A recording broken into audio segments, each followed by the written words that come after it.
eye. If you went into that wadi, you would find there are rocks all over the place, but they've all been pushed out of the way to The make... sea didn't part peacefully.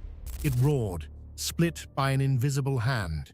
And on the ocean floor, the wheels of Pharaoh's chariots were left behind, frozen in coral, sealed in time. Ron Wyatt dove into those waters. What he found beneath the waves didn't just match Exodus, it rewrote what the world believes about miracles. The wind didn't whisper, it roared. The Red Sea wasn't a pool of calm surrender. It was a battleground, a canyon of water torn open by the hand of the Almighty. And in its wake, it left evidence, scattered across the ocean floor, encased in coral, hidden for millennia. Ron Wyatt didn't read the story. He followed it. He stood on the shores of Nuweiba Beach, staring across the Gulf of Aqaba. To the west, steep canyon walls, trapping. To the east, Saudi Arabia, distant, unreachable, and between them, the sea. But beneath that water, a bridge, a submerged highway of sand and stone, flat, wide, and gently sloping down like a divine ramp. Wyatt dove in, and there he saw it, a golden wheel shape, encased in coral, half buried in sediment. He took a metal detector.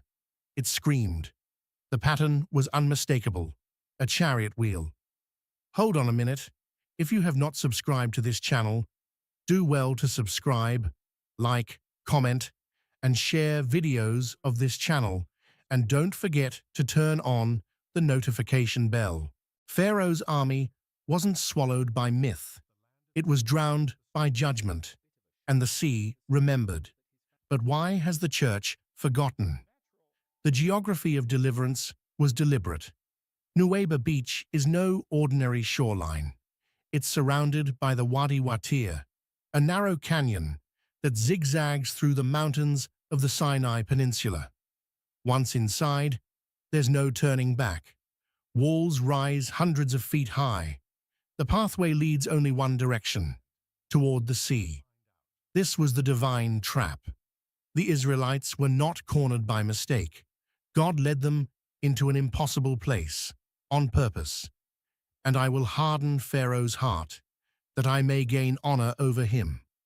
When Ron Wyatt followed the Exodus route into this canyon, it led him to the only beach large enough to host over 1 million people, and right across from it, a matching beach on the Saudi side, linked by a flat underwater ridge stretching nearly 10 miles. Sonar scans showed it. Divers confirmed it. A natural land bridge with no deep trenches or drop-offs, perfect for foot travel. But it was never meant to be seen. It was meant to be walked, and then hidden. Until now. The sea doesn't lie. And when Ron Wyatt dove beneath the surface, he wasn't searching for metaphors. He was looking for proof. What he found was prophecy in metal. All across the sea floor, coral had grown in strange shapes, perfect circles, spoked patterns, symmetrical axles. Not random, not reef, chariot wheels. Wyatt and his team recovered gold-plated hubs, 6-spoke wheels, and rim impressions embedded in coral, matching Egyptian chariot designs from the 18th dynasty, the very period of the Exodus. One diver brought up a wheel too fragile to extract. Its core was still metal, though the coral had overtaken it like a tomb. God preserved the evidence not in sand, but in stone and sea.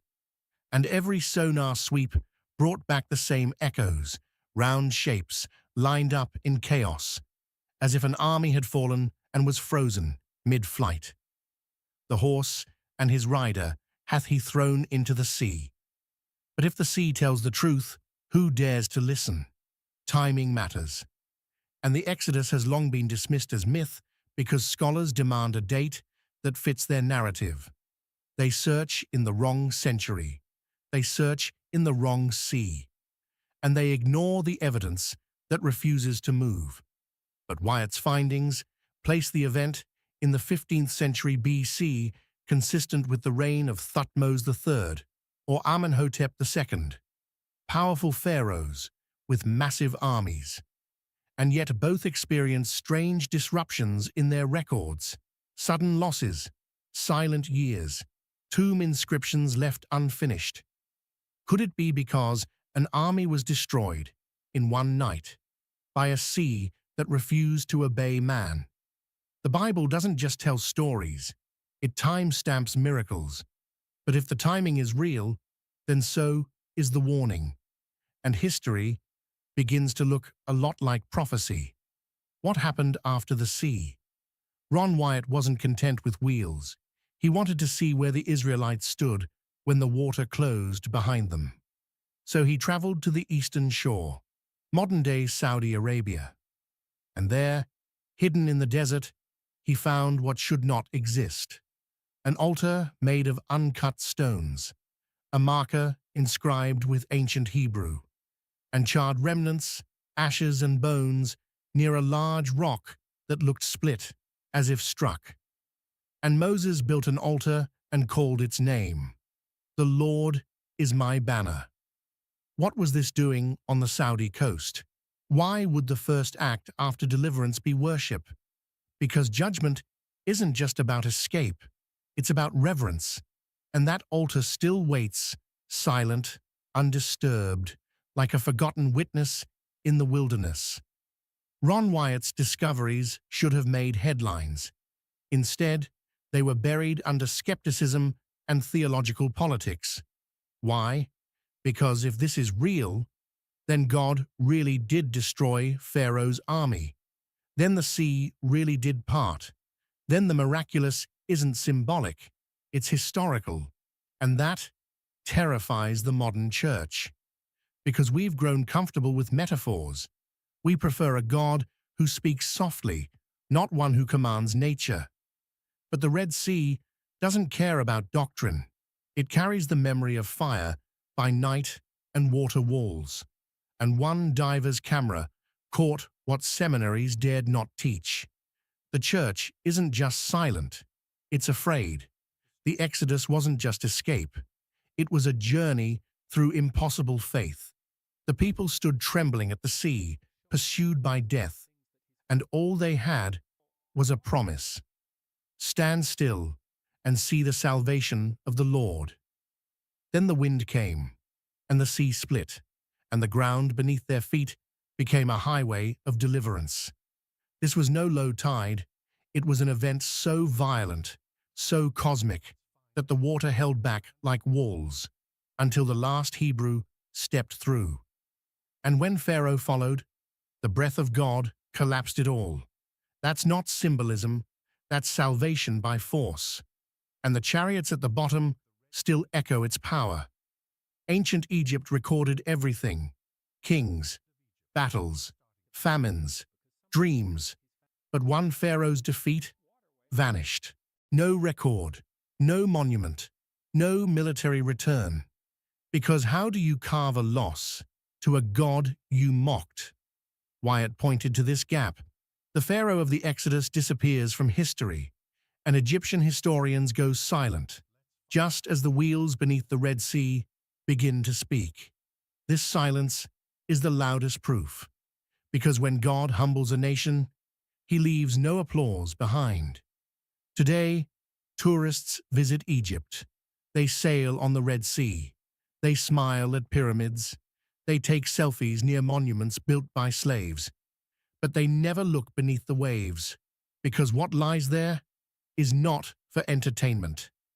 It is a graveyard of pride. Pharaoh's arrogance, Egypt's power, the enemy's pursuit, all of it swallowed in one divine act.